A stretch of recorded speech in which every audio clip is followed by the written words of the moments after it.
நீங்க அந்த வாய்ப்புகள குடுக்கணும். அவர் சொல்ற விஷயங்கள காது குடுத்து கேட்கணும். அவர் சொல்ற 10மே நல்லதா இருக்காது, நிஜம்தான். ஒரு ம். 8 எடுத்துக்கோங்க பரிசீலனைக்கு. 5 அமல்படுத்துங்க. இதெல்லாம் நடந்தா தான் அந்த இயக்கம் பலம் பெறும். ம்ஹ்ம்.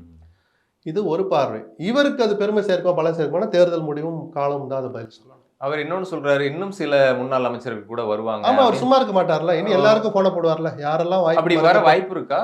எடப்பாடி அப்படி லூஸ் பண்ணிருவாரா இருக்கலாம், என்ன? இருக்கும். இப்ப எத்தன பேர் அவர் அப்படியே டைட் பண்ணி கட்டி போட்டுருக்கிறாரு. போறவங்க போங்கங்கிற அந்த மனப்பான்மையில தானே எல்லா நேரங்களிலும் நடந்துட்டு இருக்கிறார். அது அன்வர் ராஜா ஆகட்டும், மைத்ரேயன் ம். ஆகட்டும், மருது அழகுராஜ் ஆகட்டும், வெளியில தெரிஞ்ச ஆமா. மனோஜ் பாண்டியன் ஆகட்டும். மனோஜ் ம். பாண்டியன் வெளிய போனவங்க தான். ம். ஆனா, "எப்பா அவர் ஏதோ மனோஜ் பாண்டியன் ஏதோ திமுக பக்கம் பேசுறாராம்ப்பா. என்ன இருந்தாலும் ஒரு அண்ணாதிமுககாரர்ப்பா. கொஞ்சம் அவர கூப்பிடுங்கப்பா." கூப்பிட்டுருக்கலாமே எடப்பாடி.